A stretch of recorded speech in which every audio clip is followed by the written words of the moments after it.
ब्राह्मणो अस्य मुखम आसीत् बाहुराजन्यः कृतः ऊरू तत् अस्य यद्वैश्यः पद्भ्याम शूद्रो अजायत। ब्राह्मण उसका मुख रूप हुआ दो बाहु यथा राजन्य रूप। ऊरू स्वरूप है वैश्य यथा श्री चरण पुरुष के शूद्र रूप। पिछले मंत्र में एक प्रश्न किया गया था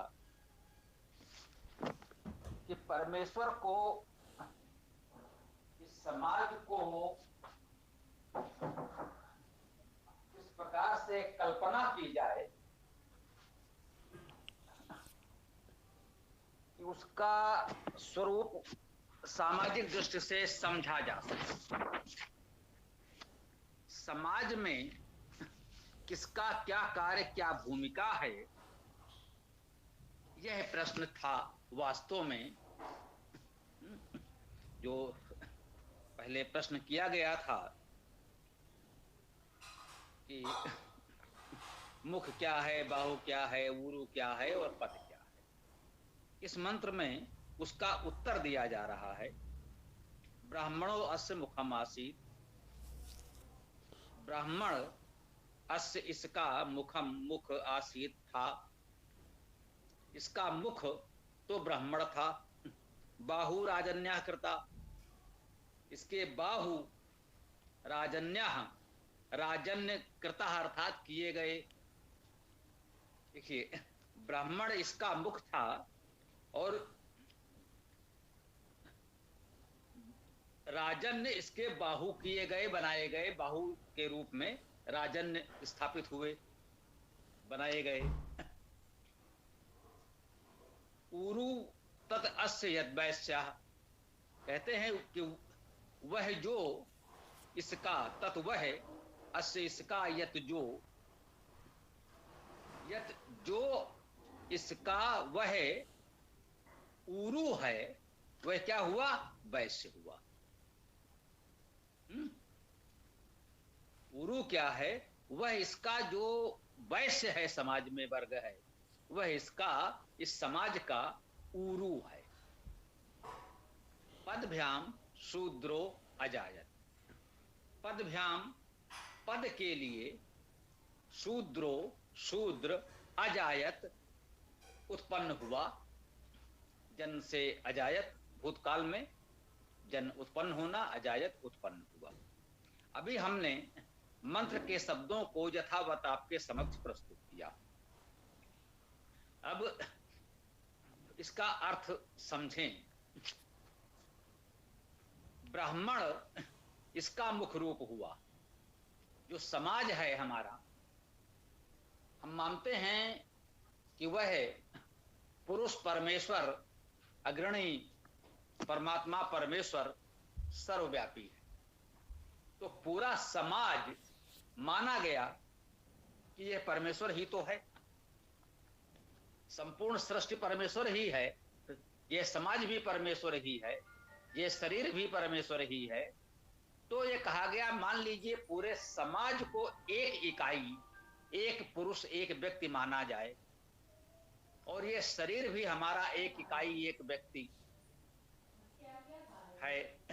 तो इस शरीर में किसकी क्या भूमिका है, समाज में उस प्रकार की महत्वपूर्ण भूमिकाओं में कौन प्रमुख लोग हैं, तो इसको यहां पर समझने का प्रयास किया जा रहा है कि ब्राह्मण उसका मुख है।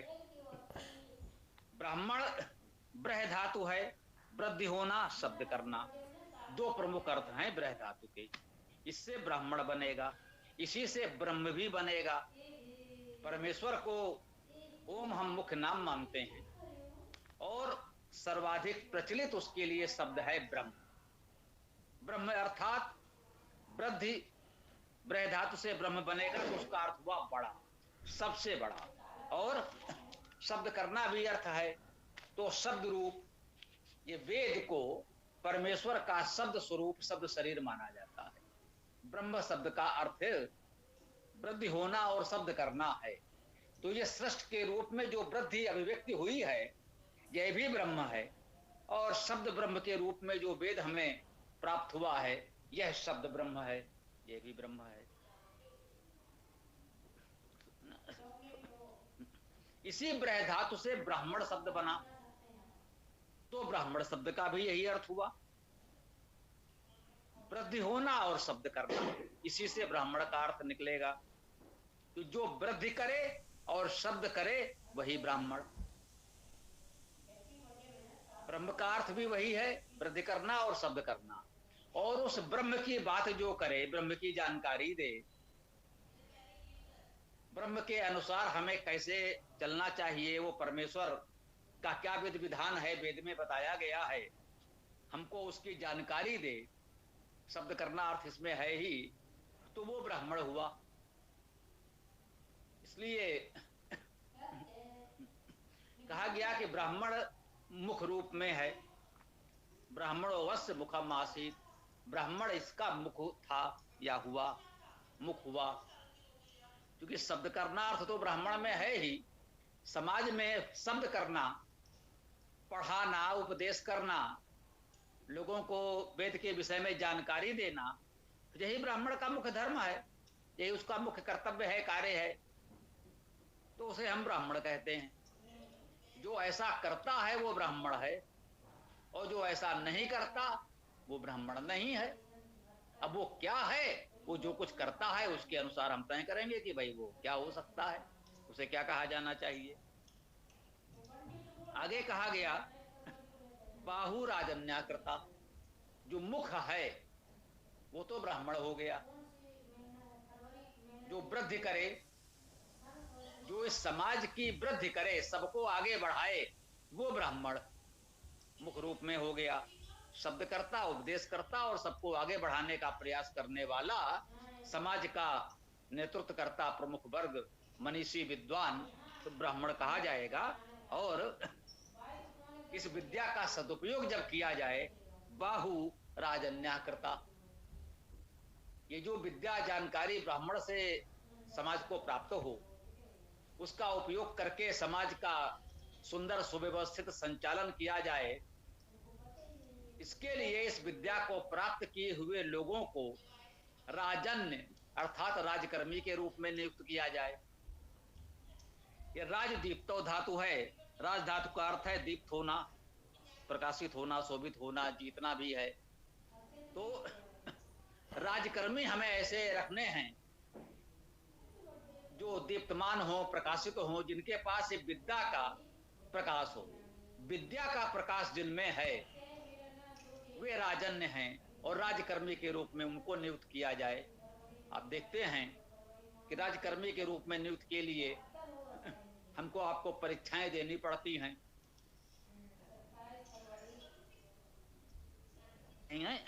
हमको राजकर्मी के रूप में नियुक्त करना है किसी को, तो उसकी समुचित परीक्षा होती है। हम उसकी योग्यता क्षमता देखते हैं, उसमें वो विद्या का प्रकाश है या नहीं, कितना है। तो जो हमें उपयुक्त होगा उसे राज्यकर्मी के रूप में नियुक्त किया जाएगा। तो राजदीप्तो धातु है। राज शब्द का अर्थ तो प्रकाश करना है। जो राजा है, जो राज्यकर्मी हैं, उनमें विद्या और कुशलता का ये प्रकाश होना चाहिए, वही राजा हो सकता है, वो राजन्य राज्यकर्मी हो सकता है। तो उसको हम राज्यकर्मी के रूप में नियुक्त करते हैं। और समाज में उसकी क्या भूमिका है, बाहु के रूप में है। बाहु सामान्य रूप से हम कहते हैं हमारी बाहें, ठीक है भाई। बाहु, बाहु का शब्द, बाहु शब्द वेद में है, संस्कृत में है। इस समय हम लोग उसे बाहें भी कह देते हैं। धातु तो वही है, वह धातु। और बाह धातु, बाह धातु का अर्थ है प्रयास करना। हम जो भी कार्य करते हैं, प्रयास करते हैं अपने उन्नत के लिए, समाज की उन्नत के लिए, वो प्रयास हम इन्हीं बाहों से करते हैं, इसलिए हम इसे बाहु कहते हैं। वह धातु का अर्थ गति करना, हिंसा करना, बहना जिसे आप कहते हैं। वह धातु का क्या अर्थ हो गया, बहना। चल धातु का अर्थ क्या हुआ, चलना। खेल धातु का अर्थ है खेलना। तो वह धातु का अर्थ हो गया बहना। बहना में प्रवाह है, गति है, आप जानते हैं। तो बाहु में गतिशीलता, प्रवाह, अपने कार्य को आगे बढ़ाने की सामर्थ्य। हम कहते हैं भाई हमारे बाहुओं में यह सामर्थ्य है कि हम इस कार्य को कर सकते हैं। तो वो प्रयास करने और बहने, प्रवाह करने का, गति करने का सामर्थ्य जिसमें है वो बाहु रूप में है, वे राजन्य हैं। ऐसे लोगों को हम राजन्य अर्थात राजा और राजकर्मी के रूप में नियुक्त करते हैं। ऊरु तद यत वैश्याः।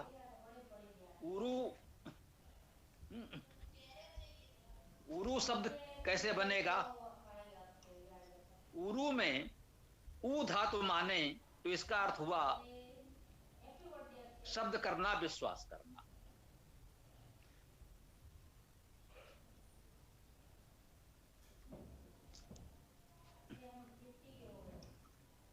उर्गतो धातु भी होती है संभवतः, तो कोई ग्रहण कर सकते हैं।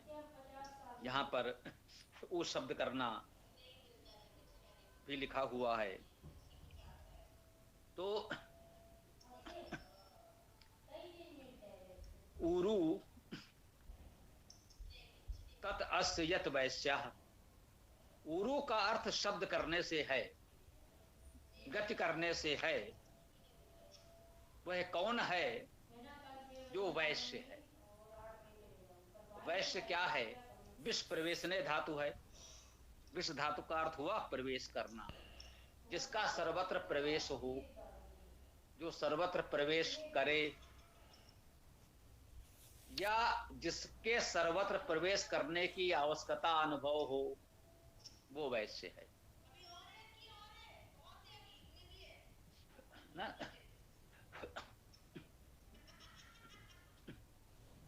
कुछ राज्य कार्य ऐसे हो सकते हैं, राज्यसभा हो सकती है, बोले यहां पर केवल राजन्य का, राज्य के वरिष्ठ अधिकारियों का प्रवेश है, राज्यसभा है, तो हो सकता है उसमें जन सामान्य का प्रवेश ना भी हो, या अन्य विषयों के लोगों का प्रवेश ना हो।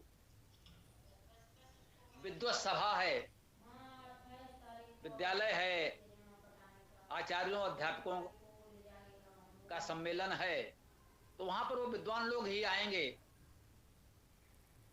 हो सकता है वहां पर राजा, राज्यकर्मी, सैनिक, अन्य लोगों की उतनी आवश्यकता नहीं है, कहा जाए नहीं भाई आप इस परिसर से बाहर रहें। जहां जिसकी जैसी आवश्यकता होगी उसको वैसा स्थान दिया जाएगा। वैश्य का प्रवेश सर्वत्र होगा, क्योंकि चाहे जिसकी सभा सम्मेलन हो, आचार्यों अध्यापकों का हो सम्मेलन, राज्यसभा हो, कोई सभा हो, कोई कार्यक्रम हो, आपको भोजन व्यवस्था चाहिए ना, ये कौन देगा? वैश्य देगा। भोजन आदि समाज की आवश्यकताओं का उत्पादन और वितरण जो कार्य कर रहा है, ये कार्य करने वाले को वैश्य कहा गया है। और ये वैश्य शब्द इसलिए दिया गया है, मुझे ऐसा प्रतीत होता है, कुछ लोग हो सकता है इससे कुछ और उत्तम व्यवस्थाएं, व्याख्याएं आपको दे सकें, कि संभवतः इससे हमें जो जीवन की मूलभूत आवश्यकताएं हैं, भोजन, वस्त्र आदि, उसका महत्व दर्शाया गया है कि इसकी आपूर्ति करने वाला वर्ग जो है उसका प्रवेश सर्वत्र होगा, इसलिए उसे वैश्य कहा गया है। उसका प्रवेश तो होना ही है। जो भी कार्यक्रम हो, भोजन आदि की व्यवस्था तो इस वर्ग को करनी ही है, अन्य वस्त्र की व्यवस्था इस वर्ग को करनी ही है। तो इस उद्देश्य से इसका सर्वत्र प्रवेश है, इससे यह शब्द वैश्य दे दिया गया। वास्तव में इस वर्ग का कार्य है उत्पादन और वितरण। प्राचीन काल में उत्पादन का सर्वाधिक महत्वपूर्ण क्षेत्र कृषि ही था। कृषि से ही अन्न का उत्पादन होगा, उसी से ही समाज का भरण पोषण होगा। सर्वाधिक उत्पादन का कार्य कृषि में ही हो रहा था। उत्पादकता में कृषि का स्थान सर्वोच्च था। जब तक ये औद्योगिक विकास, औद्योगिक क्रांति नहीं, शिल्प कला कौशल आदि थे, परंतु उनका महत्व कृषि से ऊपर नहीं था।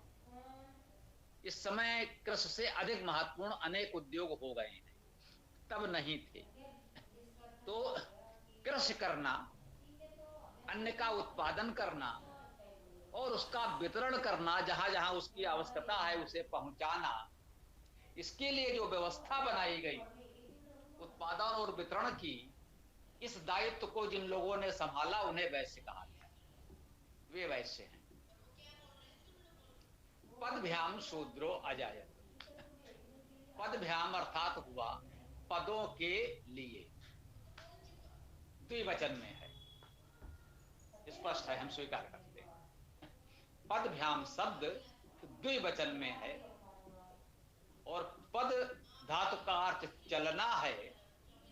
इसी से जिस अंग से हम चलते हैं उन्हें भी हम पद या चरण भी कहते हैं। चर धातु का अर्थ भी चलना है। चर चलना, चरण विचरण उसी अर्थ में है। उसी अर्थ में पद भी है। पद उसी से पाद, जिस अंग से हम चलते हैं वही पद कहे जाते हैं। ये द्विवचन में है, अर्थात हमारे दो पैरों की ओर संकेत किया जाता है। तो पैरों के लिए, पैरों की भूमिका निभाने के लिए जो कार्य शरीर में पैर करते हैं, समाज में उस कार्य को करने के लिए पदभ्याम शूद्रो अजायत, इसके लिए शूद्र उत्पन्न हुए। शब्द कहा जा रहा है पैरों के लिए शूद्र उत्पन्न हुए। पूरे मंत्र को देखेंगे तो समाज में एक भ्रम फैला हुआ है कि मुख से ब्राह्मण की उत्पत्ति हुई। नहीं, ऐसा नहीं। मंत्र कह रहा है ब्राह्मणों अस्य मुखम आसीत। इस समाज का मुख ब्राह्मण था। ये तो हमने आपको बताया है कि वेद में था, है और होगा का बड़ा महत्व नहीं है। वो था और आज भी है और आगे भी रहेगा। ये सभी के लिए है, सभी मंत्रों में है। तो ये सहज भाव से मानकर चलें। ब्राह्मणों अस्य मुखम आसीत, इस समाज का मुख ब्राह्मण था। ये किसी भगवान जी के, किसी देवी देवता के, किसी ब्रह्मा जी के मुख से उत्पन्न नहीं हो गया। व्यक्ति उत्पन्न तो वैसे ही होगा जैसे हम सब, आप सभी प्राणी उत्पन्न होते हैं माता पिता से। सबकी उत्पत्ति तो माता पिता के माध्यम से, उसी प्राकृतिक व्यवस्था से होगी। मुख से किसी की उत्पत्ति नहीं हो सकती। वेद ने ऐसी असंभव परिकल्पना नहीं दी है। वेद ने कहा ब्राह्मणों अस्य मुखम आसीत। ब्राह्मण इस समाज का मुख था। बिल्कुल ठीक है। मुख की भूमिका, मुख जो कार्य करता है शरीर में, वो कार्य समाज में ब्राह्मण करता है। ये मंत्र हमको केवल ये बता रहा है वो उसका जन्म, उसकी उत्पत्ति मुख से हो गई, ऐसा नहीं कहा जा रहा है। इस भ्रम को अवश्य दूर कर लें। उसी तरह से जब कहा बाहु राजन्या करता, तो उसका भी अर्थ हुआ कि बाहु के रूप में राजन्य किए। ये का अर्थ क्या हुआ? कृता किए, बनाए, उत्पन्न किए, जो भी कहिए बनाए। तो बाहु की भूमिका निभाने के लिए, जो शरीर में बाहु का स्थान है, जो शरीर में बाहु का कार्य है, समाज में इस बाहु की भूमिका निभाने के लिए राजन्य उत्पन्न किए, राजन्य बनाए गए। कहते हैं उसने ये कार्य किया, ये तो राजन्य किए। राजन्य को इसलिए बनाया गया कि जो शरीर में बाहु की भूमिका है वो समाज में भूमिका निभा सके, उसके लिए राजन्य या राज्यकर्मी नियुक्त किए गए। ऐसा नहीं है कि किसी के बाहु से कोई उत्पन्न हो गया उसे हमने राजन्य कहा। शब्दों को बहुत गंभीरता से देखना है। समाज में भ्रम इसलिए फैलता है कि आप उस शब्द की ओर ध्यान नहीं देते हैं। वेद क्या कह रहा है यह लोगों को जानना नहीं है। हम जो कहना चाहते हैं वह वेद में कैसे थोप दिया जाए, इसका प्रयास तथाकथित विद्वान करते रहते हैं। जो वो कहना चाहते हैं वो उन्होंने अपने शब्दों में कह दिया और वेद में मिलता जुलता कोई शब्द खोज लिया, बोले देखो वेद में। अब उनसे इस तरह पूछो, एक एक शब्द पर जब आप विचार करेंगे तब पता चलेगा वेद तो कुछ और कह रहा है और आप कुछ और कह रहे हैं। तो जहां बताया गया ब्राह्मणों अस मुखम आसीत, इसका मुख रूप में तो ब्राह्मण था। बाहु राजन्या कृता, बाहु की भूमिका में राजन्य उत्पन्न किए गए, बनाए गए। कुछ राजन्य राजकर्मी तैयार किए गए, उनको प्रशिक्षित करके बनाया गया, जिनको समाज में बाहु की भूमिका निभानी थी, समाज की उन्नति के लिए सारे प्रयास कार्य करने थे। पुनः उन्होंने कहा ऊरु तद अस्य यत वैश्या, ऊरु तत् वह इसका जो वैश्य है, जो वैश्य है वो क्या है, वो इसका ऊरु है। ये नहीं कहा जा रहा है कि उसके ऊरु अर्थात जंघाओं से वैश्य उत्पन्न हुआ।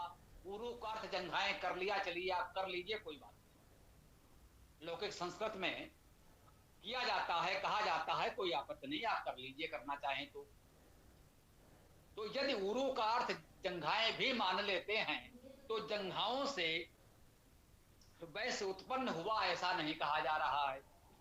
वो कह रहा है कि यत वैश्या, जो वैश्य है, तत् वह अस्य इसका ऊरु है। जो वैश्य है वह इस समाज का ऊरु है, अर्थात शरीर में जो ऊरु की भूमिका है वही, इस शरीर में जो ऊरु की भूमिका है वही भूमिका समाज में वैश्य की है। ये नहीं कहा जा रहा है कि ऊरु से वैश्य उत्पन्न हुआ।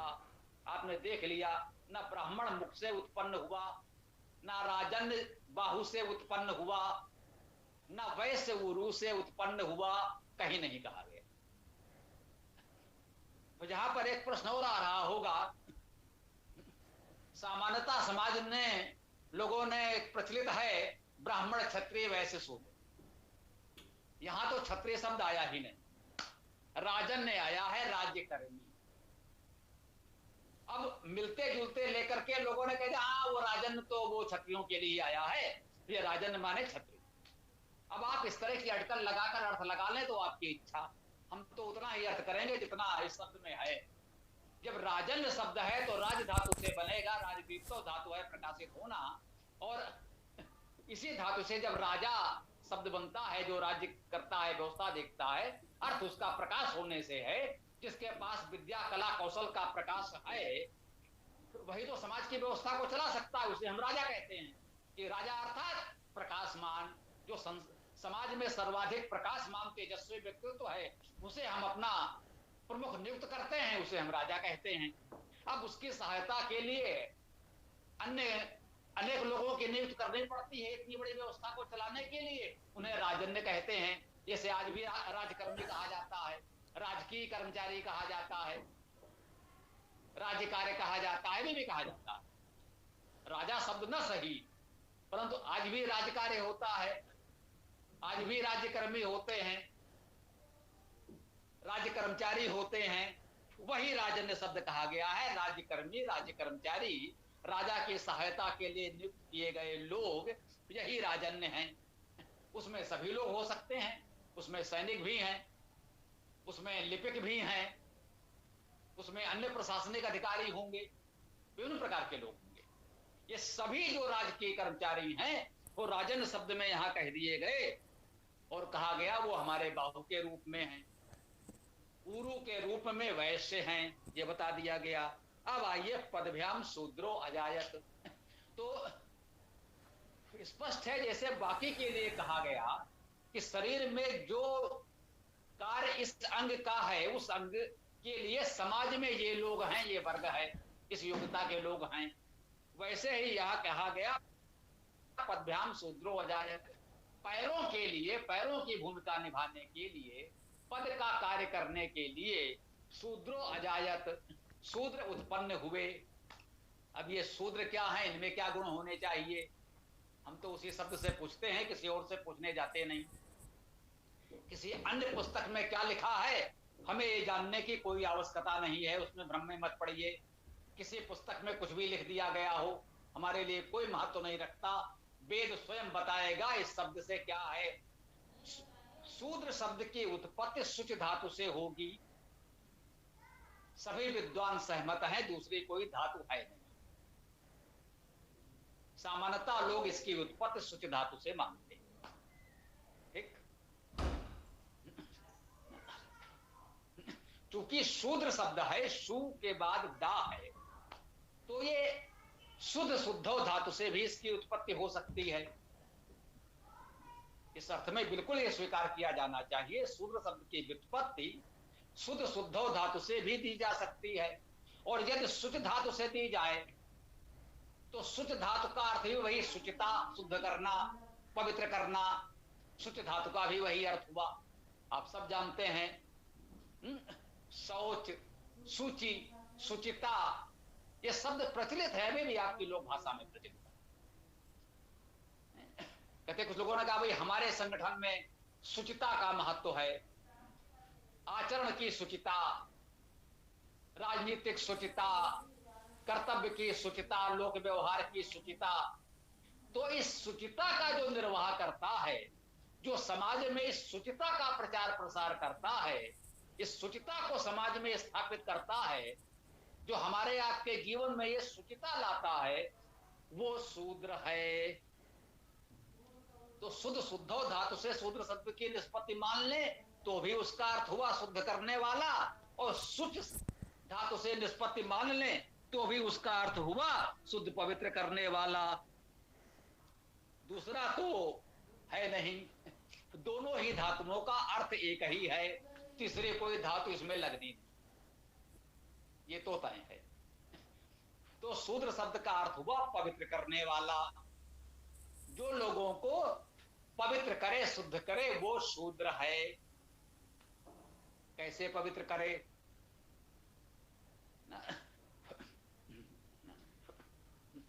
वो इस समाज को पवित्र कैसे करेगा?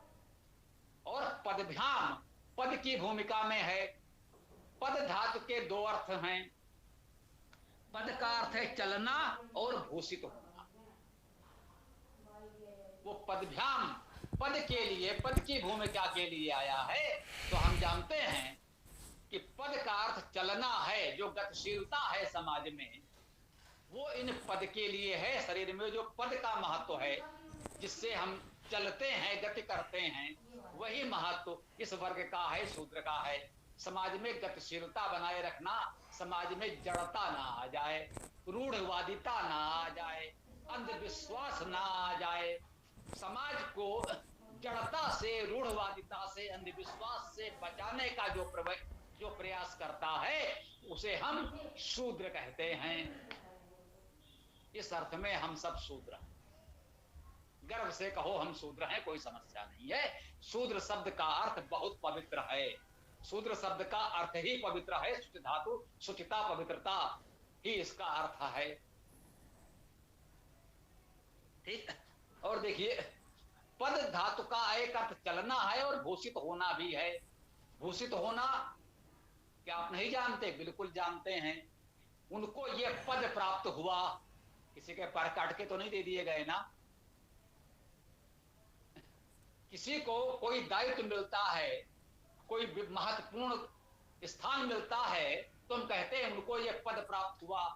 राजा का पद मिला, सम्राट का पद मिला, महामंत्री का पद मिला, सेनापति का पद मिला, किसी अधिकारी का, जिलाधिकारी का पद मिला।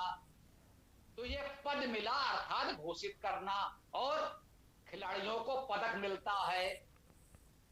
पदक का अर्थ भी यही तो हुआ ना, भूषित करना। उनके गले में ये पदक लटकाया जाता है। किसी के पैर तो गले में नहीं लटका दिए जाएंगे।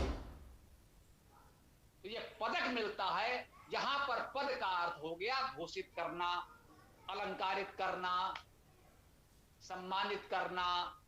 तो शूद्र शब्द में कहा गया है कि पद के लिए, पदों के लिए, पद की भूमिका के लिए शूद्र हैं। अर्थात उनका कार्य समाज में गतिशीलता लाना भी है, उनका कार्य समाज में भूषित होना, भूषित करना भी है। वे तो समाज के आभूषण हैं, वे समाज के पदक हैं, सारे पद उन्हीं के लिए हैं। और जिस समाज में ऐसा नहीं होगा, उस समाज का पतन निश्चित है। जैसा पिछले शताब्दियों में इस तथाकथित सनातन धर्म के समाज का हो रहा है, क्योंकि हमने ये भूल की है, इस वर्ग को उपेक्षित किया। उसे जो पदक मिलना चाहिए था, जो पद जो सम्मान मिलना चाहिए था, हम नहीं दे सके, इसीलिए ये समाज का पतन हुआ। वो होना ही था, स्वाभाविक परिणाम है। भैया जो कर्म करोगे वो फल मिलेगा।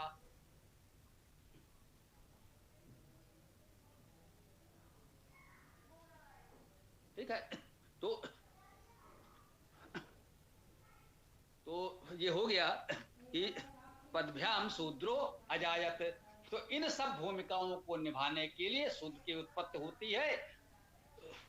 गतिशीलता के लिए, समाज को भूषित अलंकृत करने के लिए हमें उनका भी अलंकरण करना है, और शुचिता के लिए, शुचि धातु से निष्पत्ति करेंगे तो शुचिता पवित्रता के लिए शूद्र शब्द की निष्पत्ति होती है। ये यहाँ पर मेरे विचार से इस मंत्र की चर्चा को हम लोग विराम दे सकते हैं।